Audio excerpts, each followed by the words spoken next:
Jaya Jaya Śrī Caitanya Jaya Nityananda and Jaya Dvaita Chandra Jaya Gaura Bhakta Vrinda and Jaya Jaya Śrī Caitanya Jaya Nityananda Jaya Dvaita Chandra Jaya Gaura Bhakta Vrinda Gaura Premanande Hari Hari Bol. Okay.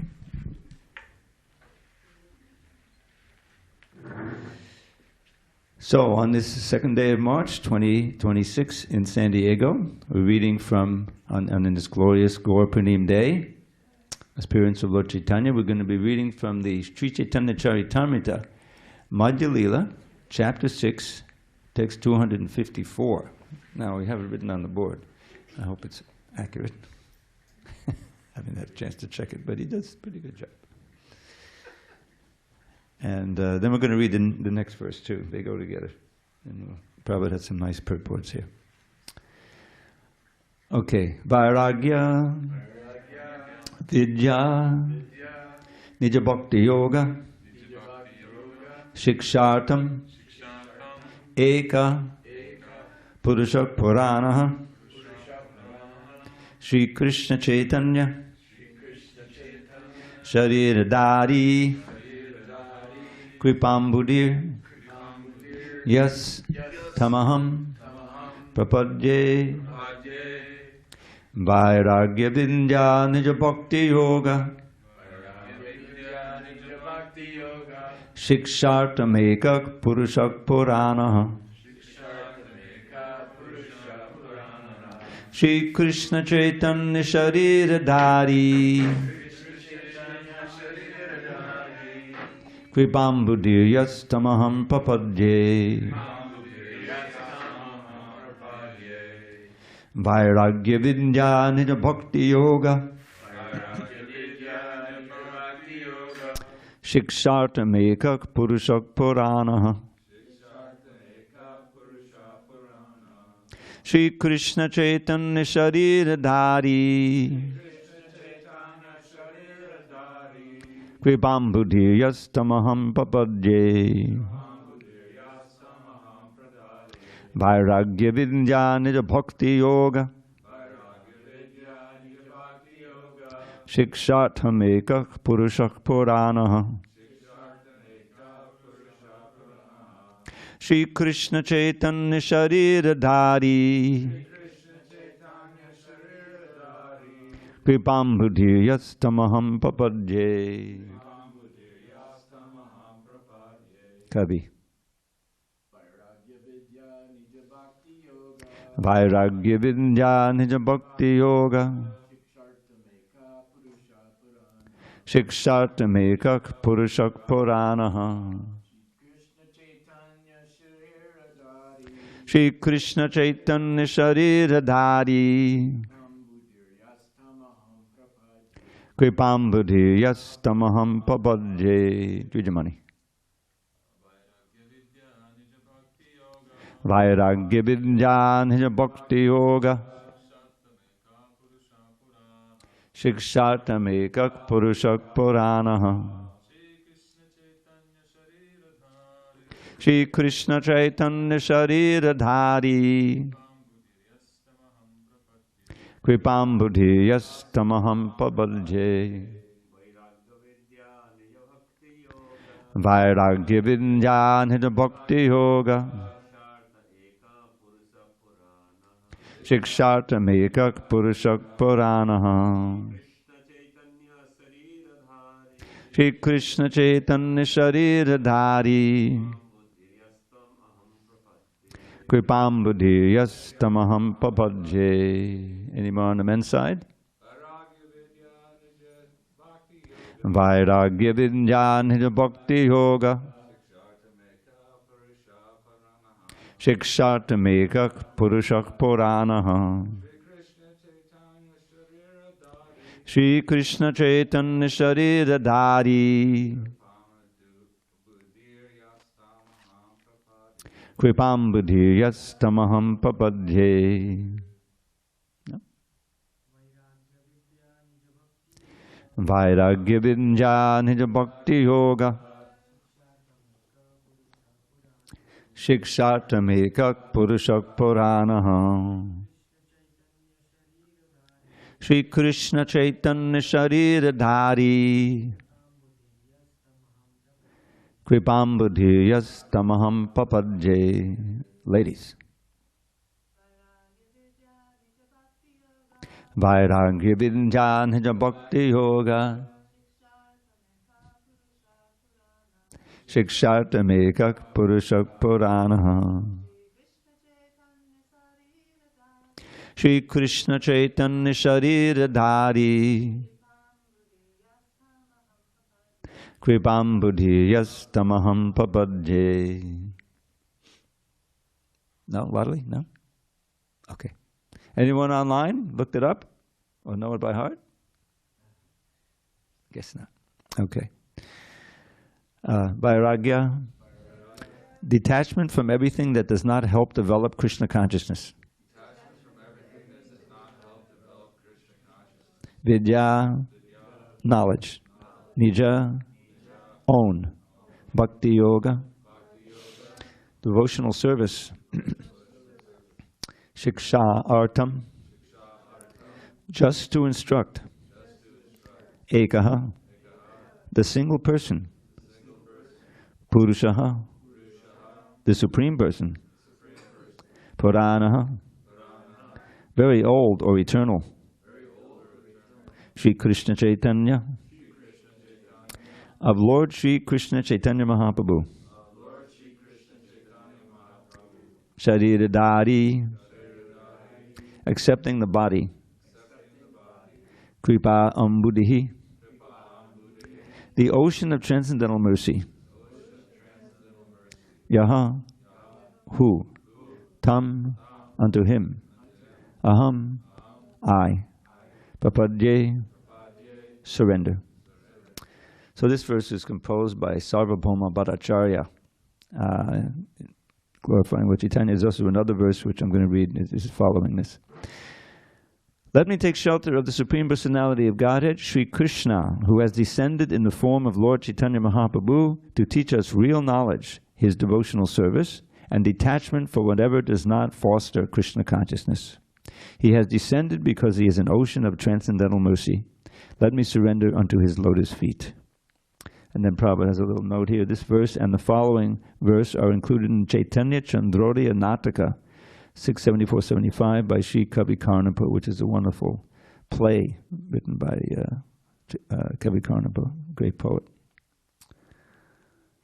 Okay, next verse, I'll just chant myself. Kalang nashtang bhakti yogam nijannik pradashkartam Krishna Chaitanya nama avirbhutas tasapadarabinde gadang gadang liyatam chitta bringaha. Let my consciousness, which is like a honeybee, take shelter of the lotus feet of the Supreme Personality of Godhead, who has just now appeared as Śrī Kṛṣṇa Chaitanya Mahāprabhu to teach the ancient system of devotional service to himself. This system had almost been lost due to the influence of time. I'm going to read this nice little purport here. Prabhupada describes the glories of these two verses. Lord Krishna states in the Bhagavad Gita, Gita 4.7, we should all know this one, Yada yada hi dharmasya glani bhavati bharata abhyutanam dharmasya tadatmanam svajamyaham. Whenever and wherever there is a decline in religious practice, O descendant of Bharata, and a predominant rise of irreligion, at that time I descend myself. This is also the case with Chaitanya Mahaprabhu's appearance. Śrī Chaitanya Mahaprabhu appeared in this world as a disguised incarnation of Krishna, but his appearance is confirmed in Srimad Bhagavatam, in the Mahabharata, and in other Vedic scriptures. He appeared in order to teach the fallen souls in this material world, for in this age of Kali, almost everyone has become attached to fruitive and ritualistic activities and mental speculation. Consequently, there was a great need to revive the system of devotional service. The Lord himself personally came down disguised as a devotee so that the fallen populace might take advantage of the Lord's example.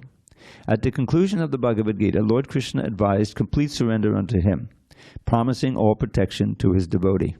Unfortunately, people are so fallen, especially in this age, that they cannot accept the instructions of Lord Krishna. Therefore, Krishna returned with the same mission, but he executed it in a different way. As Lord Śrī Kṛṣṇa, the Supreme Personality of Godhead, he ordered us to surrender unto himself.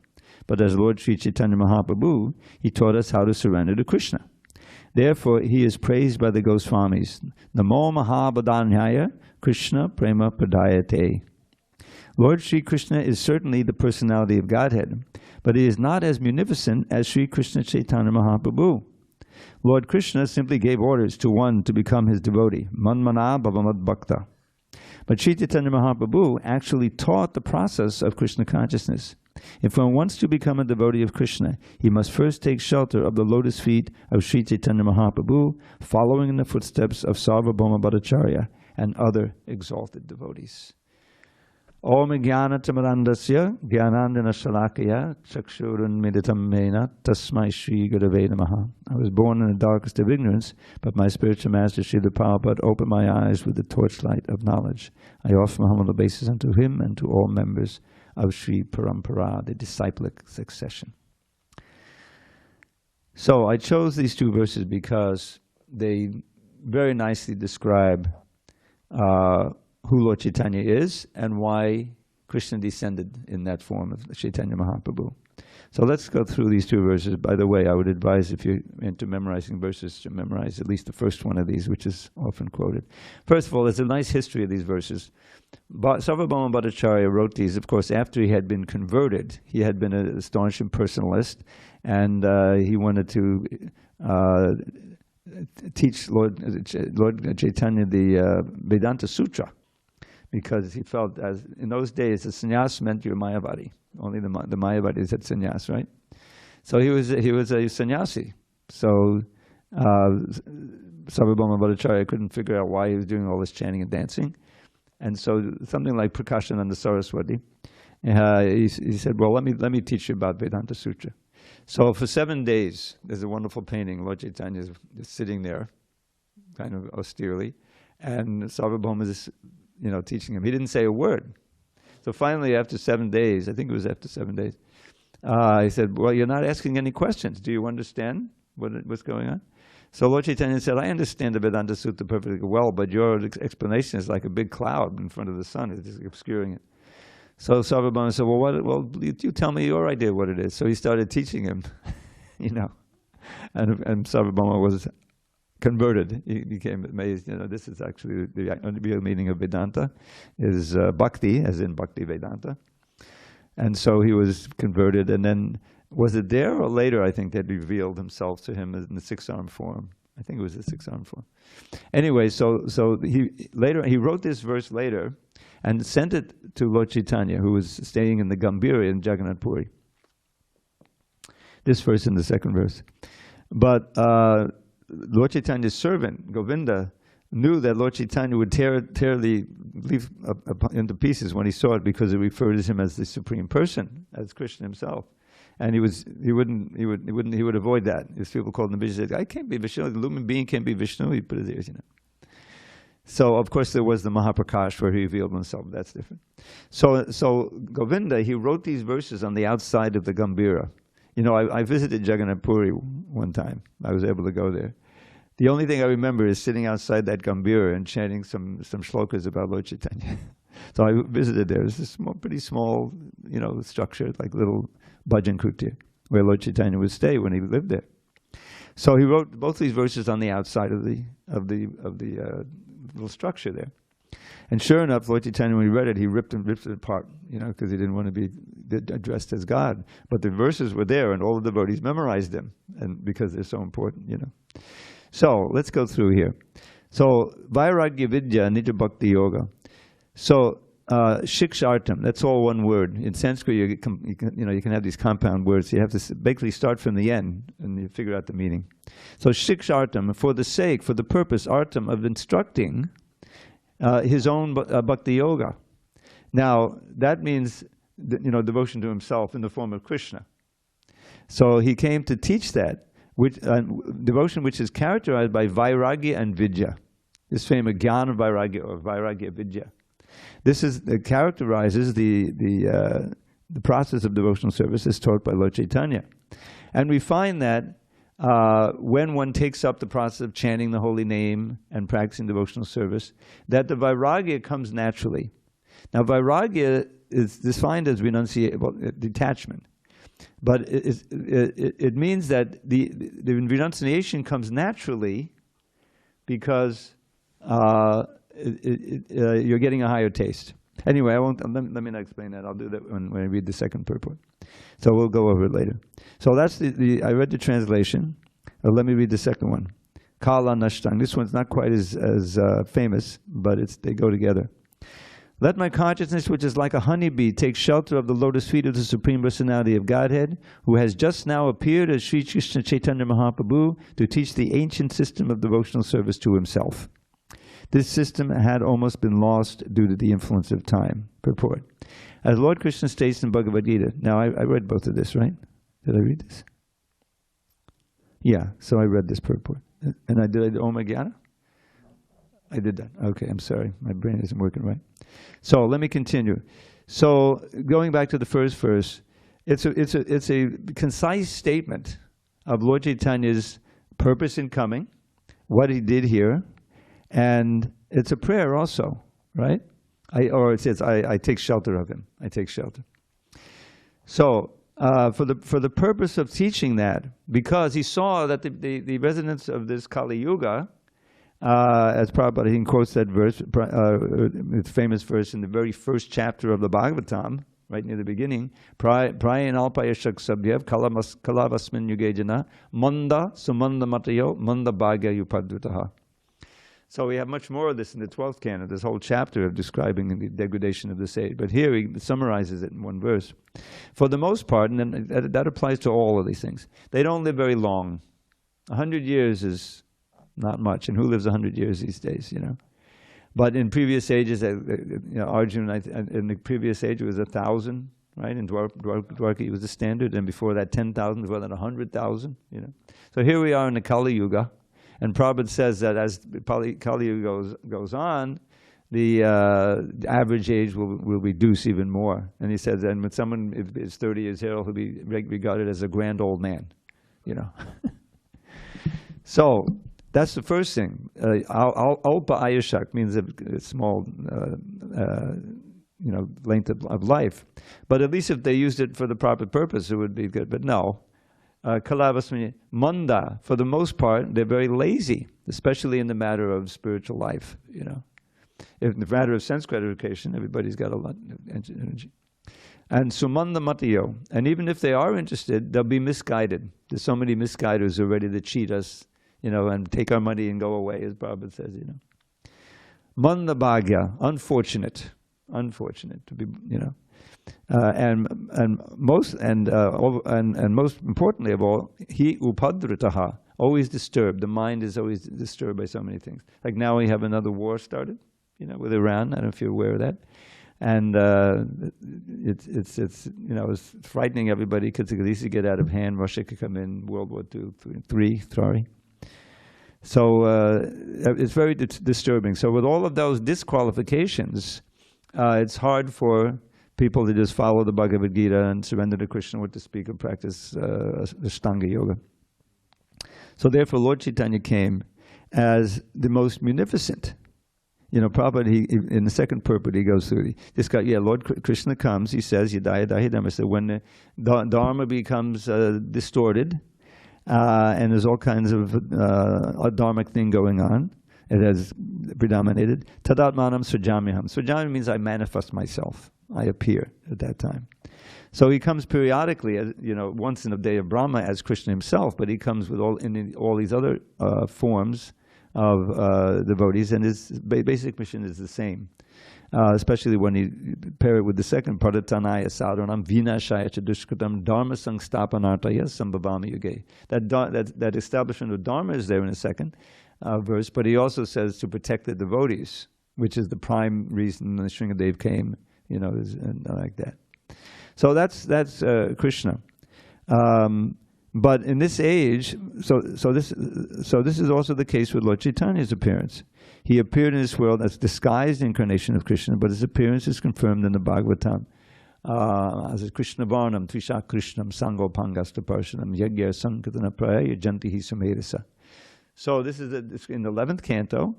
It's not the Uddhava Gita, obviously. One of the 9 Yogendras, I think, is speaking. I forget who's speaking this verse. But he's describing Lord Chaitanya's incarnation. Very important verse. Krishna Varnam has 2 meanings. One is, Varnika means syllable. So he's always chanting the syllables, Krishna, Krishna, Krishna, Krishna, Hare Krishna, Hare Krishna. Or it means he belongs to the category, right, of Krishna. He's Krishna himself. But he has a Akrishnam Tvisha. His complexion is Akrishnam. It's understood even though by that word it could be Trisha Krishnam, but it's not. It's Trisha Akrishnam, meaning golden. Saanga Upanga Astra Parshadam. And he comes with his immediate associates, Lord Nityananda, the Panchatattva like that, and his wider range of devotees like in Navadvip and Puri. Sanga Upanga Astra, and his weapons. What's the weapon? The holy name, you know, not to kill, but to annihilate the demonic nature of those who take it, who hear it. Astra Parshadam as associates. So now how to worship? Yagya Sankirtana Praya, mostly, chiefly by Sankirtan Yagya, by congregational chanting of the holy name. Yagya Sankirtan. Yajanti, he Sumedasa. Those who are intelligent will worship him, perform a sacrifice of Sankirtan Yagya in this mode. So that's that verse, a very important verse. So both in also in the Mahabharata appears some other verses, and so his appearance is confirmed in the Shastra, Prabhupada is saying. In the Bhagavad, Mahabharata, and other Vedic literature. He appeared in order to teach the fallen souls in this material world. For in the age of Kali, almost everyone has become attached to fruitive, ritualistic activities and mental speculation. Consequently, there was a great need to revive the system of devotional service. So he personally came down, disguised as a devotee, so that the fallen populace may take advantage of the Lord's example. Now, when you read the Chaitanya Charitamrita, you find that that was his external reason. He also had, Krishna had his own reason for appearing in the mood and complexion of Srimati Radharani, so that he could taste the glory of her love for him, right? And also taste his own qualities from her point of view, because she appreciates his beauty and everything else more than anyone else. So he wanted to do that. He couldn't do it from his own point of view. And to taste the glory and the pleasure of being loved by himself, you know, the love she's feeling, him showing her, you know, 3 things. So that's the internal reason. But he's describing the external reason here. So Krishna returned with the same mission, but he executed in a different way. As Lord Krishna, he ordered us to surrender. So Prabhupada said, he ordered surrender. If you don't surrender, then, you know, you'll stay, you know, suffering. But Lord Chaitanya didn't do that. Lord Chaitanya, he taught us how to surrender to Krishna. There he's in Namo Mahavadanyaya. Krishna Prema Padayati. He's most munificent. Now I'm going to explain the difference between munificent and magnanimous again. Prabhupada would use them interchangeably, you know. Lord Chaitanya certainly is most magnanimous in the sense that he forgave, especially Jai and Vijay. You know, he forgave them and gave them the highest thing. But his munificent means to give. So that Mahavadanyaya. Danya means a gift. And Vadanyaya means a munificent person who gives. But he's Mahavadanya. He's giving the greatest treasure, prema. Krishna prema padayate. Therefore he's the most munificent. And he's giving it in such a way that anyone can take it. You know? You don't even have to surrender formally. Just surrender to chanting Hare Krishna. And everything will flow from that. Right? Krishna will be within your heart and telling you what to do next and so forth. And especially if you have association. You know, so it all starts with that. So he probably used magnanimous here, but he means munificent. Okay. Lord Chaitanya actually taught. Lord Krishna ordered, and if you don't follow the order, you're finished. But Lord Chaitanya, he actually taught and showed the process of Krishna consciousness. If one wants to become a devotee of Krishna, he must first take shelter of the lotus feet of Śrī Kṛṣṇa Mahāprabhu, following the footsteps of Sārvabhauma and other exalted devotees. So these 2 wonderful verses explain, you know, nicely define the reason why Lord Chaitanya came, the glories of Lord Chaitanya, And also the prayer, this wonderful prayer, let the bee of my mind never be entangled in the lotus of his, of his feet, like that. So these verses are wonderful for remembrance of Lord Caitanya on this most auspicious day of his appearance. So now, just a little, history of this movement. Lord Caitanya, of course, appeared in 1486. It's well over 500 years now, 530 some odd years, and he wasn't recognized as the Supreme Personality of Godhead, which is what he wanted. He wanted to be, hidden. So there's these wonderful childhood pastimes. You can, if you want to, there's some very nice ones recounted in Chaitanya Charitamrita, but there's more in the Chaitanya Bhagavat, which is also available on the Vedabase. I don't know if Vedabase IO probably doesn't have it. But if you want to read it, I can show you how to read it. I have it as a PDF. I can send it to you. And so, just one of these wonderful childhood pastimes. Let me recount one of my old favorites. So Krishna is a little baby. He's a toddler. He's not saying much, at least not openly. But and he's there in Navadvip and in Mayapur. And he's being raised at Jagannath Mishra and Sachi Mata, like that. So he's living there, and he's beloved by all the elder ladies there. He's got this whole circle. Doesn't have many friends his own age yet. So this pilgrim comes to the house of Jagannath Mishra, and he would always invite them in. He had his altar. You can stay here and cook your food and everything. So this was actually a very advanced devotee. He was pilgrim, and he came and he accepted the invitation to cook his own prasadam, his own bhoga, and then offer it on the altar. So he did that, and meanwhile Nimai comes in, and he's watching, and then of course he's offering. He's bowing down and he's chanting the mantra. And meanwhile, Nimai comes up to the altar, gets his hand into the rice bowl and starts eating the rice. And the Brahmin, when he comes up, he says, "Oh," he goes, "What's going on? He spoiled the whole offering," So Jagannath Mishra runs in there. And Jagannath Mishra was very upset. He wants to punish Nimai, So Nimai starts running, and Jagannath's running after him. And I think it's the pilgrim who says, "Oh, wait, he's just a child, it's okay, I'll cook again, Actually, they had to ask him. Jagannath says, "Okay, but will you please cook again, because I would feel terrible if you weren't able to take prasadam."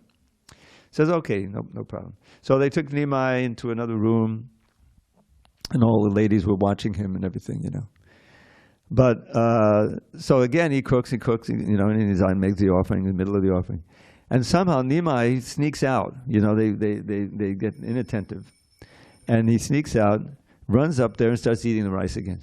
And says, "Oh my God, again, the boy is taking the rice.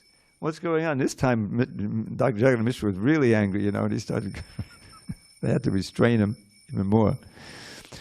And so he said, "Oh, it's late already," he said. So Vishwarup comes in. He's his older brother, and he's already quite grown up. And he's obviously, a great devotee. And so he impresses the Brahmin. He has to really appeal to him. Just one, he says, "I know it's 11 o'clock, and it's kind of late. But still, we would feel terrible if you weren't able to cook." Okay, I'll try one more time. So they take Nimai, and they put him in another room, and all the ladies are in there. They lock the door, and they make sure he falls asleep. So he says, "Okay, everything is fine," but they don't. They're just very careful. So time goes on, because he has to cook also. And eventually all the ladies fall asleep, because they're very confident that there's no way he can do anything there. So, so he's cooked. He's offered. So the last time he comes there, and he starts eating. But so this time he doesn't say, "Oh," he's just basically he's rolling his eyes. So then Nimai says, "You keep calling me, and I keep coming and do what and eating the rice which you're offering to me, And I think he's revealing his form as Krishna, and so he's convinced his pilgrim that he's actually Krishna, and the pilgrim is just in ecstasy. says, "Oh, this is really the boy I've been worshiping," you know. And so he doesn't leave. He stopped. He would go everywhere. You know, he was going all these sacred places.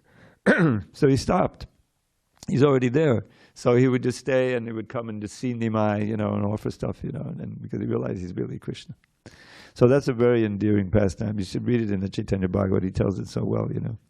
There was another time where Nimai is out in the courtyard playing, you know, and some thieves come and kidnap him. And so they're hoping to, I guess, blackmail, you know, to you know, force Jagannath Mishra to give some. So they're walking in the forest with him. They have him, and meanwhile, everyone is going crazy trying to find Nimai, you know, and they're panicking and everything at home, you know. So but with his mystic power, he induces them to walk right back to his front door, you know. He said, "Oh my God, we're right back to the home." So they put him down and run away.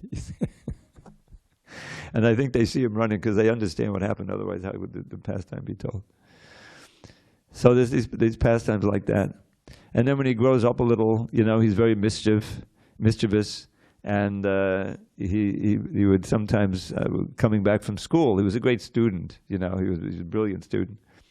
And so he would tease the ladies, the girls who would, you know, that give me some dakshin or something, or I'm going to curse you, so you'll be one of many co-wives, you know, and like that. So he would tease them like that. And then there was a passing. He's grown up now a little bit, and he's a super scholar. You know, he's a super pundit. So Navadvip was the intellectual hub of India at that time. Well, scholars would come from all over, you know. So, and there were also these debaters, these professional debaters, who would like to get, you know, try their ability to debate and then get a certificate, you know, like this. So he came, this is Keshava Kashmiri, I think it was. His name is Keshava Kashmiri. So he came and he heard about this young boy who was a great pundit. So he wanted to find him. And so Lord Chaitanya was with his friends out, you know, and so this Keshava Kashmiri came, and so he said, "Okay, so either debate me or give me a certificate that, you know, I was a better debater." So the man says, "All right, let's start, you know, so what do you want?" So the first thing he did, so Lord Chaitanya asked him to glorify the Ganges. So it was at 100, I think 100 verses he composed off the top of his head, and recited them before Lord Chaitanya. And so, because he thought, well, he's just a beginning Sanskrit student, you know, what is he going to be able to do, you know? So Nimai, he memorized one, which is pretty amazing, as it was being chanted, and a specific one that had some errors in it, some grammatical errors. So after he was finished, he asked him, "What do you think?" He said, "Oh, very nice, you know, amazing, you know, but your poetry was amazing, and it had good qualities and faults." So faults, what kind of faults, you know? So he recited that one verse, which immediately the pundit dropped his jaw, you know. How could he remember it? You know, I was reciting like the wind. We have trouble remembering verses. We go over and over again and forget them. So that was the first thing. And then he told them the subtle errors in it. Bhavani Bhartu, I think, was one. And Bhavani is the name, he's talking about Shiva. And that the name of, I forget, do you know how it goes? It was a name that was only there because she was the wife of Shiva. But he said something to indicate she was the wife of Shiva, and it became a redundancy. I forget the actual Sanskrit, but it was a mistake. And there was some other mistake in there, you know. And so the Kavi just accepted defeat. He said, you're way more, you know, a Kavi than I am. You know, he's just a young boy. He's 15 years old or something. So the wonderful childhood pastimes. And then, of course, he took sannyas. He got married, you know, to Lakshmi. What was her name? Lakshmi something. Lakshmi Priya. Lakshmi Priya. And then, I'm not sure, was she actually bitten by a snake? Because sometimes it's bitten by the snake of separation, whatever. So she passed away, and he got remarried, Vishnu Priya. And then he decides to take sannyas at age 24, which is pretty young. And there's this moving last meeting with Vishnupriya, not recounted in the CC, but in the Chaitanya Bhagavat, where he bid farewell to her, you know. She became, it was difficult for her. She was very young, and, you know.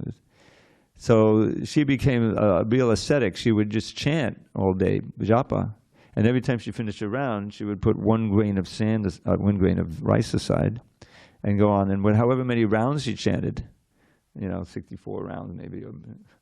That's not that much rice, is it?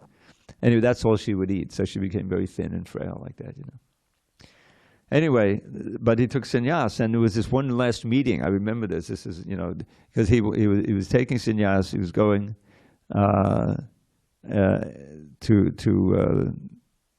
traveling out, and they tricked him. He was going to Vrindavan, and so Dvaitacharya and Nityananda conspired to bring him back for one last meeting to Navadvip.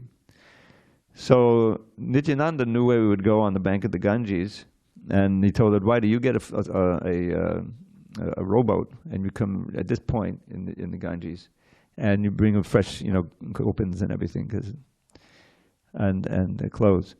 So Nityananda met Lord Caitanya, and he said, "Oh, you've come so quickly. This is the Yamuna right here." And Lord Caitanya accepted that the Ganges as the Yamuna, because he'd been traveling for several days, you know, just chanting, not eating anything. So he said, well, maybe, you know. So he offered this wonderful verse or prayers to the Yamuna. And, Lord Caitanya told the boys there, the boys playing, to tell this pilgrim that this is actually the Yamuna. So he did. So he was convinced it was. And then there's Advaitacharya comes in the rowboat. And so Lord said, "How did you get to Vrindavan so fast?" You know, because he thinks he's in Vrindavan.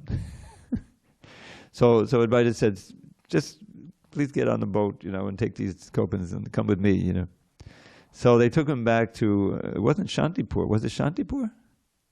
I think it was back in Navadvip. Anyway, his mother was there, you know, they could get one last, that was the big thing. And all the devotees didn't get a chance to say farewell. So they had a festival for several days. There was a lot of chanting and feasting and everything. And afterward, you know, his mother, you know, was distraught. He's going to leave. And so she said, "Well, please just, you know, stay in Jagannath Puri. It's not that far. I'll get news from you. Make that your headquarters, you know." So Lord Caitanya agreed, which was a big thing after his wandering, you know, and going to Vrindavan and everything, and finally settled there in Puri for like 18 years, you know. And she was always separate. Even when all the devotees came from Bengal to see doing Ratha Yatra, this was a yearly pastime described in Madhya Lila chapter 13, 14, you know. She would stay there in Navadvip. And he once sent Jagadananda Pandit to see how she's doing, and you know, the devotees to take care of her. So these are some of the sweet pastimes of Lord Caitanya. And of course, I remember the first part of CC that came out was this one chapter, Adi 7, where Lord Caitanya goes to Benares.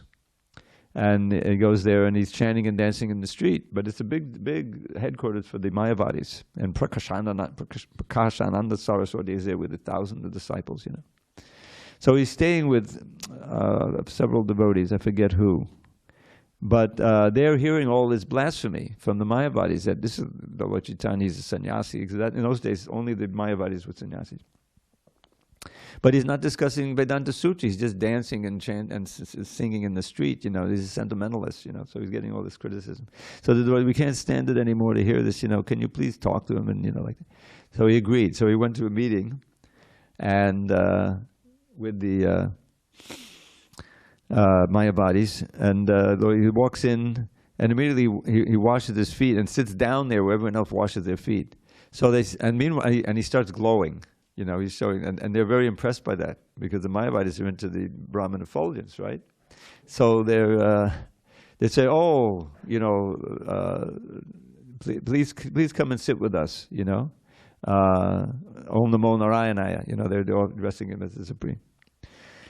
So they explained why they were criticizing him, and he said, "Well, you know, and this is not true. You know, some people think that it's true, but he just said this to them, that his spiritual master, Ishvara Puri, saw that I was unqualified. He said, you're not qualified to study the Vedanta Sutra, and you simply chant Hare Krishna, Hare Nama, Hare Nama, Hare Nama Kevalam. He chanted this verse to me, you know. But no, Ishvara Puri knew that he was a great scholar. He asked him to edit his book, and Lord Caitanya refused. He said, no, I can't do that with my spiritual master's book, you know. But, so anyway, so that was the excuse he gave. So at one point, they asked him, well, what do you think about the Vedanta Sutra? You know, I mean, why don't you just read it, you say? So he started explaining Vedanta Sutra, but giving the proper, conclusion, namely Bhakti Vedanta, that the end of all the Vedanta is Bhakti, and that's the conclusion. And having explained it, he converted Prakashananda Saraswati.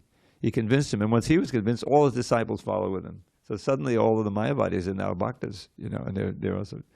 So that was... And Prabhupada wanted that chapter to come out as a separate book, because in the purport, there's all kinds of refutation of the Mayavad philosophy, more than any other part of the book. It's most extensive. All if I recall, from Bhaktisiddhanta Saraswati's commentary, and Prabhupada translated it. So he felt that was very important, that we have that first. And eventually, you know, I mean, the whole production of the CC became a pastime in and of itself, which I guess at this time I can tell a little bit, there's some time left. So the CC is known to be the crown jewel of all biographies, books about Lord Caitanya, chiefly because it has not only his pastimes, especially the Ancha Lila, but also the teachings are most graphically and thoroughly explained there by Krishna's Kaviraj. And, you know, the commentaries that were written by Bhaktisiddhanta and Bhaktivinoda Thakur especially, Srila Prabhupada used those extensively to write his purports. So it's a very important book. And the teachings are important. And before it came out, he took the teachings out, the essential teachings, and came out with the teachings of Lord Caitanya. Because Prabhupada, you know, at least externally, he didn't really know how much time he had. That's why he stopped the Bhagavatam and gave the Krishna book. He said, well, they have to know who Krishna is. So he did the 10th canto with the summary study, you know, like that. So anyway, the CC was done. I was working at the press as a proofreader at that time in Brooklyn. And I remember working on the 3rd canto. I was just really blown away by the teachings of Lord Kapila Dev at the end of the 3rd canto. When the first trip to India in '75, that was the only book I took. It uses 4 volumes in the 3rd canto at that time. And I was reading that. So then I get back and was, you know, continue to, but actually that was in '73, and then '74 we're working on the 4th canto. And I remember the thing that really, when I came into the press, they were at the part of the 4th canto, which is at least halfway through, the Song of Lord Shiva, you know, which is devotional, you know. And I was really impressed with that. It was, you know, anyone who wants to get pure love of God should, you know, chant these verses. And I said, okay, so I started chanting. So anyway, but it took taking us a long time, you know, to produce that 4th canto. It took basically the whole year of 1974 to produce those 4 volumes. It was in 4 volumes at that time. So that was way too slow for Prabhupada, because he'd already finished the CC, and he's waiting for the 4th canto to come out. So it was a big problem, because if the books weren't coming out, he wouldn't be enlivened to do his translation. So eventually the solution, as suggested by Ramaswamy, who was in charge of the press at that time, and the BBT trustee, to consolidate the whole press in LA, have it all there, rather than split it up, Brooklyn and LA across the country. So that's what happened. We all came back from the opening of Krishna Balaram Temple, and the whole press, we were able to go, and that was like probably March, April of '75, and we got ready and we went, and by mid-year, we were situated in LA. And then Prabhupada has his famous walk, morning walk on Venice Beach, you know, and all the sannyasis are there. They would come, you know, and Ramaswamy was there with Radha Ballama, the manager, and they'd been figuring out, how can we speed things up? How can we speed? So they finally caught up to Prabhupada, and they said, Prabhupada, we have arranged things now, you know, so that we can produce four books in 1 year. You know, three months for one book is way too slow. So I said, now we can produce 2 books every month. And he thought, well, probably be very happy with that. So Prabhupada stopped the morning walk. put his little cane into the sand, and looked at Ramaswami. You have to produce all 17 books. There were 17 books. There was some fifth canon books that were also there. In 2 months. And he reacted like that. But what he said was, Prabhupada, that's impossible. That was just his gut reaction. And so Prabhupada looked right in his eye and said, impossible is a word in a fool's dictionary. And those words resounded throughout the whole ISKCON world, especially when, Rama said, and then he said to Rama, otherwise you're disqualified if you don't do it, whatever that meant, So he said, oh, okay, so he got back with Radhabala, and they were still on the walk, resumed, and all right, Prabhupada, we figured out how we can do it, but you have to give us these things. Wherever you are in the world, we have to be able to consult you. In other words, we have to be able to call you up, So Prabhupada agreed, okay, he would, no, there's no cell phones, but there's always a phone, We have to be able to fly anybody in who can do any kind of work on the books, like editing or proofreading or indexing was a big thing, And so Prabhupada agreed, so he agreed to all these things. So then it was off and running, And I wasn't involved at first because I had to take over what Jayawada, not Swami then, it was quite Das Brahmachari, was working on the editing for the BTG magazine. So I took over his role and I started to do a lot more editing and working. And he was working with Hayagriva on all the editing, which is, the main thing was the editing and the painting. That was another thing. Because they would take so many, months and to do all these paintings. They didn't have 2 months. It's 2 months to do all these paintings. So one of the solutions was they sent one fellow, I think it was Bhargava, his name, to India, and they bought him a motorcycle. And he went around to all the places mentioned in the CC where Lord Caitanya went, and he took pictures of those places, sometimes of the footprints that they would put in there. And so that became part of the illustrations, not all paintings, but some. If you look at the CC, you'll see this. Oh, this is where Lord Caitanya did this and like that, which is fine, which is great. Anyway, it's a whole adventure. And eventually, Hayagriva dropped out, and for the last month, I was working on that marathon. And there I am, 2 years in the movement. I'm kind of a newbie even in those days. And here I am working on the Lila. Chapter 13, 14, 15, and 17. And Lord Caitanya is his ecstasies, chanting all these incredible shlokas, which of course I memorized, and, about Radha and Krishna. Anyway, it was quite an adventure. And we were able to do it. And so by that time I'd left LA. I had other duties I had to perform for the Bhaktivinoda Institute. But there was a letter. When the final book came, Prabhupada was in Vrindavan. And the last book of the Lila arrived, a couple of books, I think, from Ramaswami, they've been printed. And Prabhupada wrote him a final letter, thanking him for the whole effort and everything. And he wrote the letter, he addressed it to Ramaswami and company. It wasn't just to Ramaswami. And so at the end of the first paragraph, he said, basically, anyone who participated, any devotee who participated in this is sure to go back to Godhead. So I have a facsimile of that letter. Hopefully it works. I think I have to be careful not to get lazy.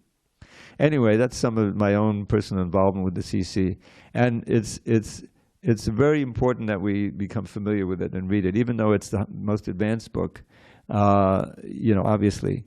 But still, the real mood of ISKCON is there in this Chaitanya Charitamrita. The chanting, the dancing, the urgency of trying to approach the conditioned souls and impart this knowledge, And all of that is there throughout the whole book, and Prabhupada's mood. And he so much was, pleased that the book was finally done. And he made it very clear this was his spiritual master's favorite book. And when Prabhupada was coming to America, he would read the CC and also take a lot of shelter of it. So today is Lord Chaitanya's appearance day. It's the perfect day to read some of the favorite sections of the CC. There's a fair amount of it, childhood Lila, but what it really is, unlike any other book, is very detailed explanations of the Ancha Lila, according to the notes and the notebooks of Raghunath Das and Swarup Damodar, I think those two main ones, and Murari Gupta. So anyway, this is my little offering. And actually, what I can do, because we have 5 minutes till there, there's a beautiful poem about Lord Caitanya. At the beginning, actually 3 ashtakas Rupa Goswami wrote about Lord Caitanya. At the beginning of his Stavamala. And one of them I put into a poem, and if I can quickly find my poetry file. Okay. Files. This should do it. Yeah, here we go. Okay. I have to find this one phrase. Wretched, stubborn fool. That's me. Probably wretched will do it. Okay, here it is. So let me I'll just read the English if it's okay, because we're running out of time. Your lotus feet are worshipped by the multitude of gods, beginning with Lord Shiva, in whose heart devotion throbs. You've made Lord Jagannath's great city by the sea your home, and there you shine with splendor as in ecstasy you roam. Okay. For all your loving devotees who beam like many moons, you are a wish-fulfilling tree bestowing endless boons. O Lord Caitanya, Śrī Mukunda Shakti's precious jewel, please shower your compassion on this wretched, stubborn fool. Shripad Sārvabhauma Bhaṭṭācārya never finds the limits of your glories, what to speak of lesser minds. Even Lord Ananta and your other incarnations find their power to extol you fraught with limitations. Your vast intelligence will surely never know defeat. I humbly bow before you and most earnestly entreat.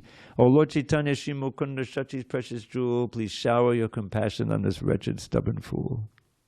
The glorious Upanishads had kept the secret sealed. By them the gem of pure devotion never was revealed. Nor did your most exalted incarnation show that jewel, for only you yourself could bring about the great renewal of Krishna Bhakti. And behold, you reached your lotus hand into the nectar sea and cast that gem upon this land. O Lord Caitanya, Śrī Mukunda Shakti's precious jewel, please shower your compassion on this wretched, stubborn fool. Overwhelmed with love of Krishna, who is none but you, you dance ecstatically, astounding three-eyed Lord Shambhu.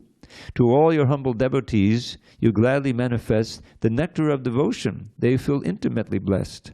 The proud and egotistical can never know your glories. To them the accounts of your great deeds are just so many stories. O Lord Caitanya, Śrī Mukunda Shakti's precious jewel, please shower your compassion on this wretched, stubborn fool. Even low-born sinful souls entrapped in Kali's age, suffering uncounted pains that no one can assuage, are instantly delivered when you kindly seek them out and flood them with your splendid mercy, making bhakti sprout. And so with heart rejoicing at your mercy's endless store, I take full shelter of your lotus feet and then implore, O Lord Caitanya, Śrī Mukunda Shakti's precious jewel, please shower your compassion on this wretched, stubborn fool. Trickling from your lotus mouth, the honey nectar stream of your pure words enlightens all and showers bliss supreme upon the humble bumblebees who are your devotees. What use to them are dry philosophies, austerities? You are an ocean full of gems, the holy names, which bless all people on this planet with supreme auspiciousness. O Lord Caitanya, Śrī Mukunda Shakti's precious jewel, please shower your compassion on this wretched, stubborn fool. The beauty of your face defeats the full moon's soothing glow. From full-blown lotus petal eyes your loving glances flow. By clusters of your gentle smiles your lovely lips are graced. Your chest is broad, your arms are like two glorious upraised snakes. Your handsome form defeats 100 million Kamadevs. And best of all, your mercy floods this world in endless waves. O Lord Caitanya, Śrī Mukunda Shakti's precious jewel, please shower your compassion on this wretched, stubborn fool. O Lord, whose splendor calls to mind the golden daffodil, I am the lowest sinner in this world of sinners. Still, you overlook the faults of one whose faults are like an ocean and bless him with the strength to practice unalloyed devotion. With this in mind, O Lord, who are most kind to fallen souls, I ask you with a humble heart, devoid of mundane goals, O Lord Caitanya, Śrī Mukunda Shakti's precious jewel, please shower your compassion on this wretched, stubborn fool. Okay, here's the Palashruti.